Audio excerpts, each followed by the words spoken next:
अगाडि बाटो बन्यो कि बनेन, मेरो घरको अगाडिको ढल बनाएको छ कि छैन, मेरो घरको अगाडि बाटो फिक्स गरिदेऊ भनेर भन्ने चुनाव यो होइन।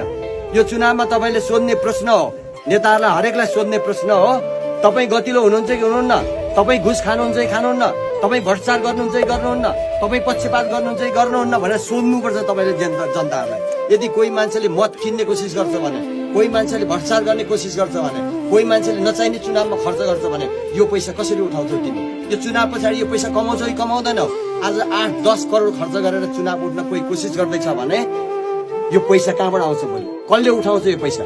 कहाँबाट ल्याउने? फेरि जनतालाई पटक पटक झुट बोलेर अनि यही विकास निर्माणको कामबाट कमाई खाएर यहीँबाट नाफा कमाएर अनि त्यो पैसा उठाउने।